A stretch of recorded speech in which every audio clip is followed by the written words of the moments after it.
everyone, and welcome to the Metanoia Effect. This is episode number 3, but we're not going to count because I get weird with numbers. Robert, Portia, I hope you guys had a good weekend. I'm super excited to have this conversation today. So we're going to start out. Go ahead. I was going to say technically this is episode 2. Because I screwed up last week, so this is technically 2, and then next Mondays will be 3. You know what? Let's not confuse anybody more than I already am. Either way, we're here with our audience, y'all. It don't matter whether it's episode 3 gajillion. We're here, we're present, we're around like donuts somewhere. Absolutely. Thank you, Portia, for reframing that for us. Love it. So I was thinking over the weekend, we wanted to come up with 3 questions that we could talk about on today's episode.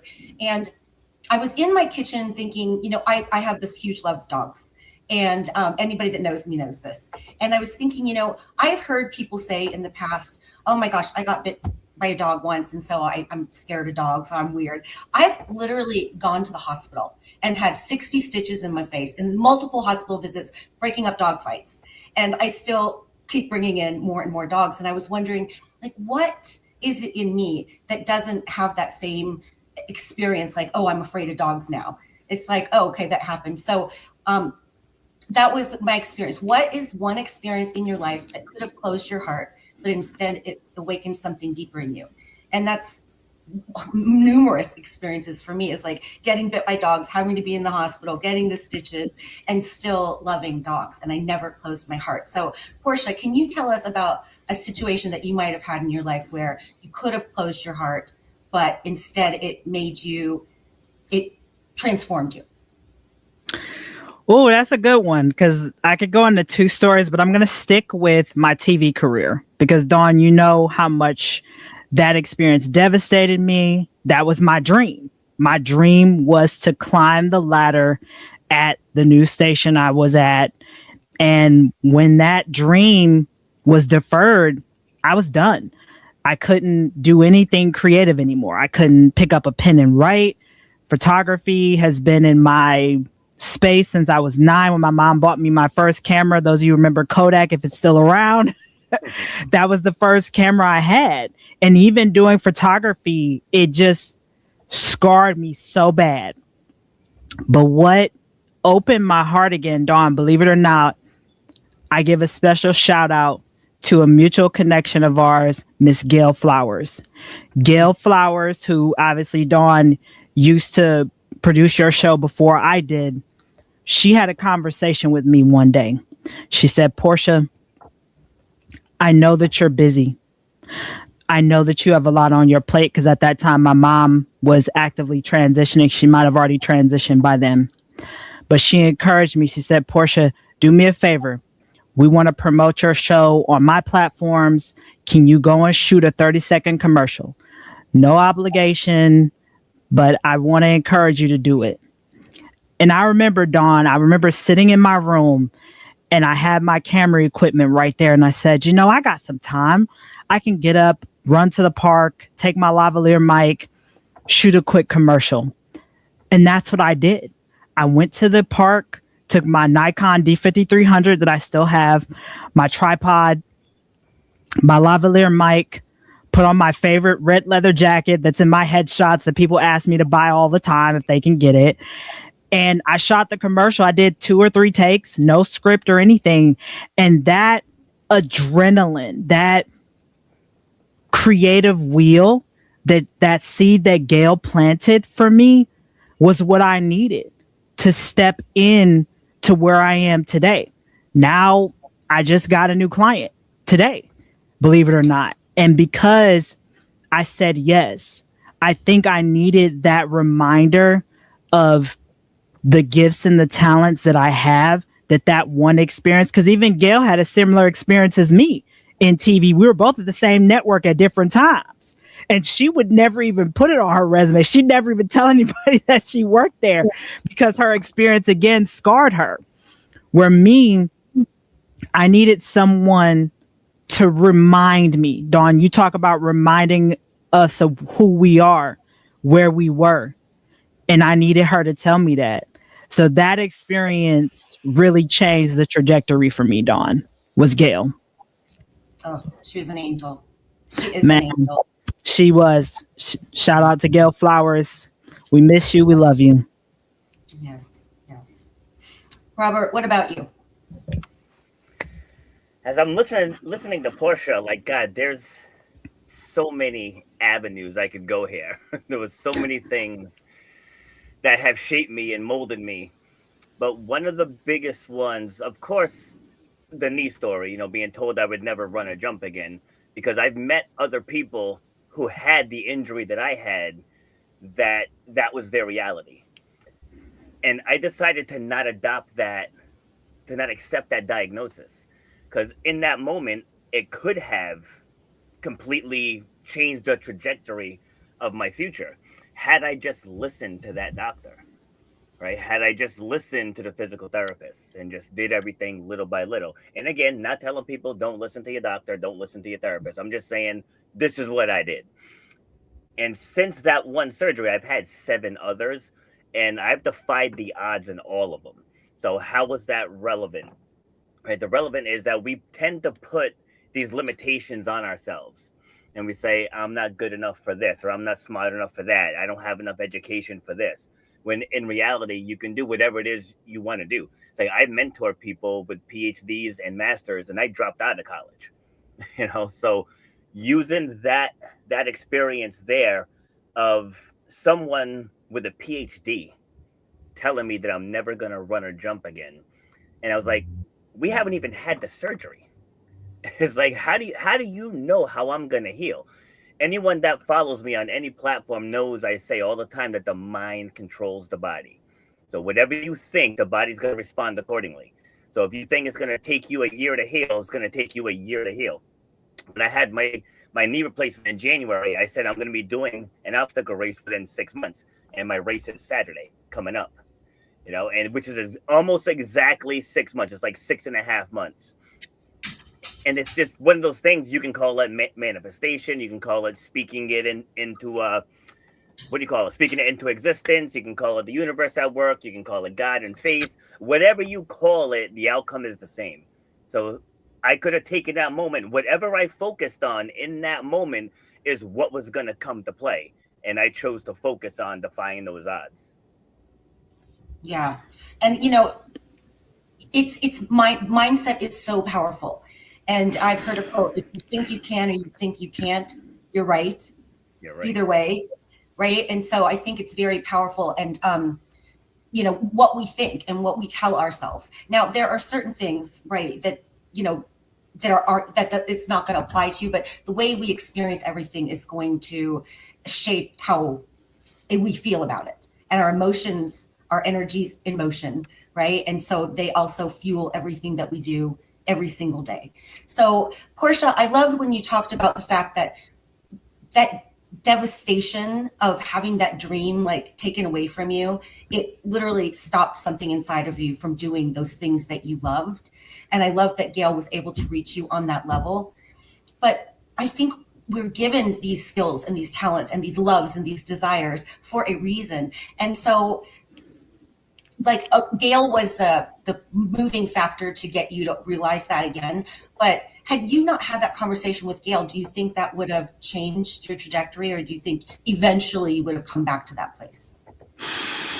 Dawn, that's a good question. I'll be honest. I think at some point eventually I would have made it there, but I felt I needed it from her. Because I know shortly after that, she transitioned from us.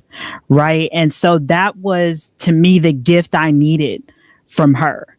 Because, mind you, I think that was right after my mom had transitioned, before my dad. So her giving me that ounce of joy in one of the most sorrowful moments in my life, I needed that. And it stuck. Because as you remember, Dawn, during the biggest season of my grief when my mom transitioned, the thing that helped me was 2 things. Community. Obviously, you were one of them because you got to meet my mom. You knew who she was. The other thing was expressing my grief. I was very open about it, and I still am on social media. about my grief, because I believe that when we share what we're going through, the worst part of you is the best part of you. And so many people hold on to the hard parts and the bad parts of their loved one's journey, and they forget about all the memories and the imprints and lessons that they've taken from them that made them smile. And so that's why I'm very big on it today, talking about we're coming up on my mom's 4-year transition anniversary. And a picture of us popped up today on my social media. And it made me smile and cry at the same time. It made me smile because I remember her getting out of the house with us. And yeah, she had her oxygen, all her equipment, but I got to see her smile.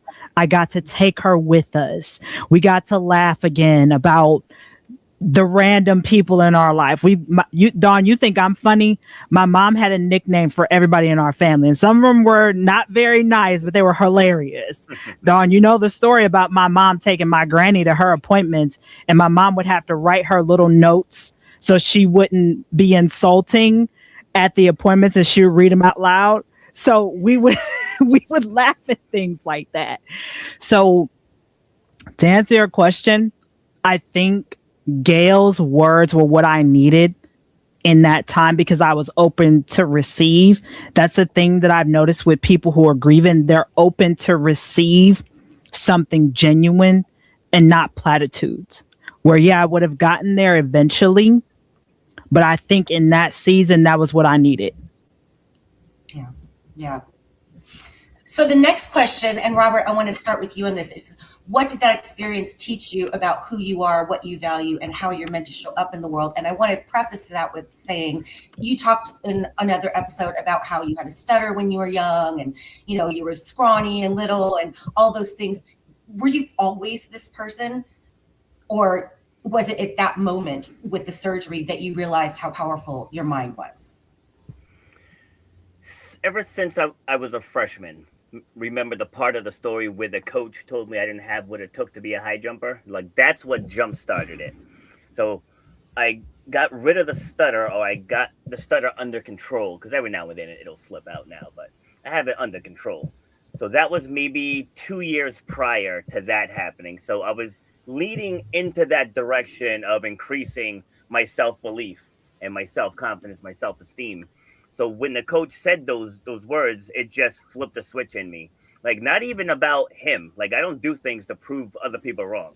I'm just like, don't doubt me. I don't want me to doubt me. So just because they say I can't do this doesn't mean I can't do this. Right? So that's what jump started it. And as far as how it changes how I show up, when I'm working with others, I use my stories not to highlight myself, but to let them know possible is real, right? Possible is real. And with that, I did a consultation a week or two ago, and this woman comes in and she's like, I can't squat. And I was like, who told you can't squat? She said, well, the physical therapist and the doctor. I said, and why did you accept that? And she looked at me like I had 5 heads, right? And so I said, come over here. I got a 12-inch plyo box. I sat it down. I said, sit down. So she sits down. I said, now stand up. She stands up. I said, sit down again. Right? We did that 5 times. I said, you just did 5 squats. 30 seconds after telling me you can't squat. And she was like, oh my God, I did. She's like, I did. I said, yes, the problem is you were telling yourself that you can't do it, and your body responded accordingly. If you tell yourself you can do something, again, your body's going to respond accordingly. So she left that session on cloud 9 because there wasn't anything wrong with her, going back to me and the stutter and the being skinny and the buck teeth and all of that, thinking there was something wrong with me. And I believed that for the first decade of my life. And in the span of 30 seconds, without even mentioning the word squat or anything motivational or inspirational, I just had her do something to get her mind off of squatting. And she ended up doing 5. I think we ended up doing 3 or 4 sets, I want to say, that very first consultation. Like, she wasn't even a client yet. That was still at consultation stage. So I take my stories of all the things that I've overcome, all the odds I've defied, and I use those to help other people increase their own belief in themselves. Yeah. And I love How did that. she respond to that? Say that again.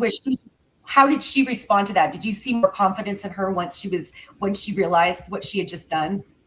Oh, she was shocked. She was shocked. The look on her face when I said, "You just did 5 squats," because I didn't put it into her conscious mind that she was going to do it. All I said, I went to her subconscious. You know how to sit, right? So I said, just sit. And so she didn't think about it. She just sat and she stood, not realizing she was squatting. A little bit of a, reverse psychology there. No, that's awesome. When you gave her the opportunity to, Robert, to not think about the I can't. Let's prove it wrong the Coach Robert way. Yes. Right? We all know how to sit in a chair. I mean, I'm surprised you didn't make her do burpees after that, but that's a whole nother. Baby steps. But I think we've all been there essentially. And Dawn, I guess I'm next in the hot seat. That experience with Gail, my TV career. First of all, my TV career taught me a lot. It taught me how to be able to have multiple plans available at one time. When plan A fails, I've got all the way through plan D. The other thing that it taught me too was to pivot. I think a lot of people forget that skills are transferable and you can pivot into any industry. One of my friends said it best: if you understand the fundamentals of anything, you've mastered the game. And I understand the fundamentals of production. So I can pivot any of those skills that I learned in TV to anything. The other thing it taught me with Gail was Gail reminded me to be who I am, that I'm enough as Portia. She said, go to the park, record this commercial. And I used to do things unscripted all the time, and I still do. And I needed to practice that. I needed to do that to kind of like, Robert, to your point with this lady with the squat. I needed to remind myself that I was capable, that this is who I was born to be. And it taught me to value those conversations. Dawn, I told you that I have a recording of Gail and I one time when we were meeting with someone, and the person came on the Zoom call, not with the name that we knew them by. The name that we knew them by was a nickname. But then they came on the Zoom call with their government name. I'm like, who is this? and then the person says, oh, that's my government name. Her government name was like Joy Smith, but she went by like Pebbles, something like that. But I was like, both of us shared that laugh, right? So I think for me, it's valuing the people who remind you of who you are, and taking the skills that you learned and being able to transfer them into any avenue. And it also taught me too that Portia's unstoppable, that Portia's always been competitive. I just needed that flame relit again during that season. I love that. And for me, what those many experiences, like all the different dog fights, I remember one time in particular. So I had a dog that we rescued from Puerto Rico. I know that's very crazy, but I did bring a dog from Puerto Rico. And for whatever reason, my dog Lola did not like him. I don't know if it's because he loved me so much, or if it's because she realized that he was kind of like that wild, dog from a different place. I don't know what it was, but she would jump in and like start attacking him, and then the other dogs. And I had 6 dogs at the time. But so we get all these dogs on one dog. And if I didn't jump in to stop that, they would have killed him. Right. And I remember my ex-husband saying, why do you jump in to that mix? And I'm like, why? How could I not? Like, there's not even a mental thought in my head. It's literally just a reflex. It's like, they're going to kill my dog. I'm going to get in there. So it taught me that I value, and I will protect, I will risk my own safety to show up for somebody I love. So that's kind of what that shows me about my character, without even a thought, a thought in my mind. It's literally just reflex. So that was that. Yeah, let me add some to that. One thing I've realized as I've gotten more and more into this personal development stage, that we each have a duty. We each have a superpower, and it's, if you think of like Superman or Batman, whatever, right? They have duty.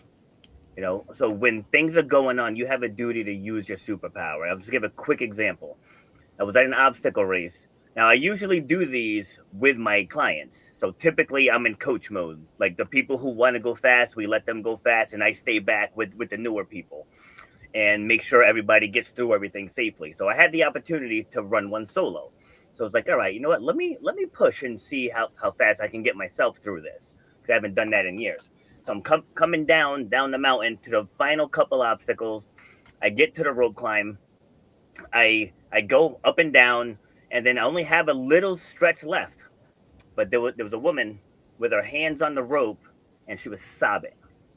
Right, so I started to run off to finish, and I was like, I can't. Like, that's when that duty hit. I was like, this is a coaching moment. She needs my superpower. So I go over, and I'm like, hey, what's going on? And she's crying. She's like, I can't do it. I said, has anyone ever taught you how to lock in? And she's like, no. I said, okay, so it's not that you can't do it. I'm going to show you how to do it. Okay, so I teach her how to lock in. She goes up a little bit, and then she comes back down. She's like, I can't do it. I said, I'm not letting you quit. I'm like, you're getting to the top of this rope.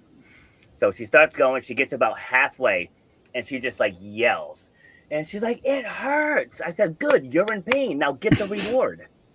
Right? It's like, you want to be in pain for nothing, right? Finish the task. And so she goes up a little bit more, and again, she yells again. I'm like, you're not done till you ring that bell. And she keeps going again. She rings the bell. She comes down, and again, sobbing. And she's like, oh my God, can I hug you? And I was like, yes, you can. And that, 2 to 3 minute interaction meant more than the other 4 hours in the race, or regardless of what my time is. So knowing what your superpower is, you have a duty to use it when it's called for. Yeah. Robert, again, that reminds me of Lightning McQueen in Cars in the first episode, because remember, he didn't finish the race to get the trophy that he wanted. He made sure that the one who was the victor all the time finished his last race before he retired. Yes. That's what it's about. Like, people forget, like, when you're called to help other people, I mean, yes, we need our own personal space too, but just in those moments, like, I would have felt terrible if I just left her there and went and to what? To finish a race. You know what I mean? Where she's there having a moment of crisis.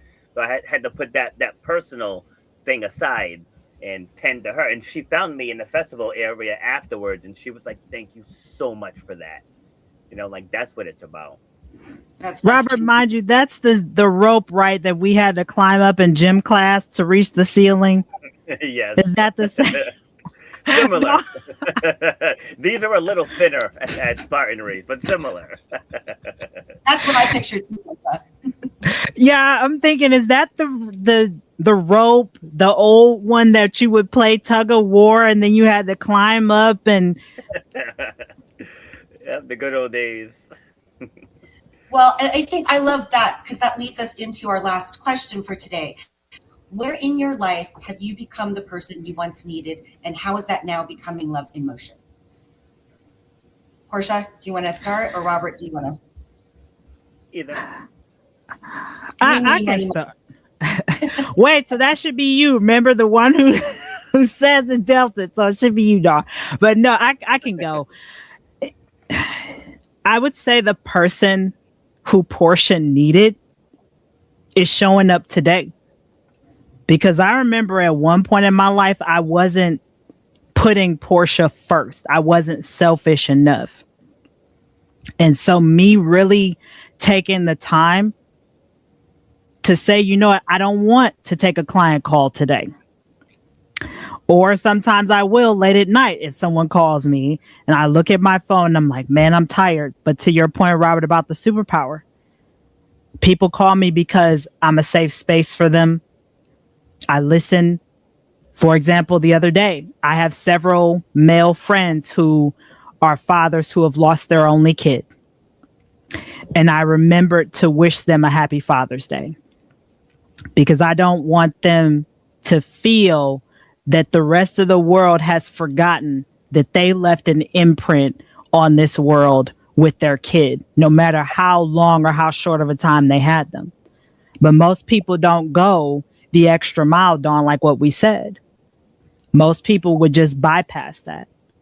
But I wanted these individuals to remember and to remind them that they're loved. They are still a father. Even though their kid has transitioned physically, they still carry them around with them. So that's how I put love into motion today, is being that safe space for people, because I was there. I know what it's like to want to have that connection for people to remember my sorrow days. So I want to be that person for other people. Love that. And I want to go next, you know, because that just. go ahead. Well, when I was little, I remember, I think I was maybe 5, and my mom had a sewing machine, and I was playing with the sewing machine because, yeah, it's a machine, does things, and the needle went down through my nail. And instead of me calling out for my mom, I know it was terrible, and it was little, I remember calling my sister, who was little. Oh, there we go. And hiding. Yes. I was afraid to tell my mom because I thought I was going to get in trouble on top of being hurt. And all the work I do today, whether it is my work with my foundation in Africa or being a big sister or being a court-appointed special advocate, I want to show up as that safe space for children. So the experiences I had in my young life affected me, the person that I am today, because it's like not on my watch. No child is going to feel like they're unloved, that they're unsafe, and they're unseen. And that drives like so much of what I do today. So that's my story. Dawn, I can attest to that also, because I still remember, Dawn, I think I asked you one time what I should wear. I think it was to a job interview. I forget what it was that I was going to, some event, and you told me, just be Portia. I needed that reminder, because normally I would ask my mom, like, hey, Ma, what do you think about this? But you were that person to remind me to just be you, be comfortable with who you are and in your own skin. Yeah, I remember that conversation. How about you, Robert? So of course you all know I'm about those bold takes. So I'm where I am needed to be in the gym, on the podcast, coaching my athletes. I want to say, I think I have 7 or 8 seniors, and every one of them are competing in college next year. High jumpers, I have 12, and one of them I only had for a week and a half. But I had 12 high jumpers, and 11 of them qualified for states. One of them was triple jump state champion, multiple personal bests. And it's not even from me training them; it's the mental edge. Like, I've seen so many kids. There's actually a couple on my team. They're talented, but they lack the drive. You know, they're talented, but they just don't believe in themselves. You know, things of that. I think that's the biggest piece that I bring to everything that I do. Like in the gym, challenging people to do a longer wall sit, hold that plank longer, run around the building without stopping. Like an actual conversation I had with someone, you know, back to my shut up and grind life. You know, she's like, I don't think I can run, all the way around the building without stopping it. I said, okay, good. Stop thinking about it and just go do it. Like sometimes it's not deep, profound scientific stuff that you need. Sometimes it's very simple. Like one of my distance runners a couple years ago in New England, he was seated 12th. And before his race, you know, all these other coaches are talking about cadence and breathing and all this other stuff. And I put my arm around him and said, Cole, you're seated 12th. Fix it. That was the whole speech. He ended up second. I said, you get out there and you fix it. That's it. You know, so with me helping people just keep their eye on the goal. Don't worry about all this other stuff. Like I see it with a lot of coaches. They give so much information to their athletes before their event. It's like, that's what practice is for. You do all that stuff in practice. On the day of the meet, you're the cheerleader. You know, they're going to have race day nerves. That's where we step in and be like, you know what? Today is the day. And then if they don't have a good performance, because it happens, right? Nobody PRs every single day, which is a personal record, right? Nobody does it every single meet. But if it does, hey, listen, keep your head up. You're healthy. We're gonna get back to the drawing board this week, and then on Saturday, that's the day, for the next track meet. And being able to, I mean, because we have a big track team. I think we have 66 boys and 82 girls, I want to say. So we have a big team, and being able to keep everyone focused on the ones who are the most focused, put it that way. Every group's going to have some drifters, but we're working on them. But I think we gotta be willing to tell people the truth. When you're doing great, I'm gonna tell you you're doing great. When you're dragging ass, I'm gonna tell you you're dragging ass. Because I don't believe in sugarcoating. It's like people need to hear the truth. It is what it is. Myself included. Like if I suck at something one day, I own. Wow, today was not my day, but we're gonna make tomorrow better, and always keep that eye on the prize.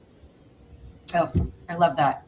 And that's a good reminder, and it's a good closing place for us today, is about believing in yourself, and don't let an off day change you forever, right? There's another day, you have more chances, so keep going no matter what it is that you're doing. So I want to thank add you all to for that too, doing. really quick. I want to add something to that too, Dawn, because I think Robert really emphasized simplicity, because sometimes we get so caught up in all the clatter, all the noise, when it's go fix that number 12. You weren't telling them to get to number 1. You said fix number 12. I think so many of us get so caught up in the whirlwind of all the clatter that we forget how simple things really are. I agree. And then again, giving ourselves the grace to say tomorrow's another day. Yeah. I'm going to try it again. And I think that is like the best wisdom that you can give anybody. So anyway, thank you both for being here today. Thank you all for joining us on the Metanoia Effect. I always say that wrong. And we will see you next Monday at 11 Pacific. Take care, everybody. Take care, everyone.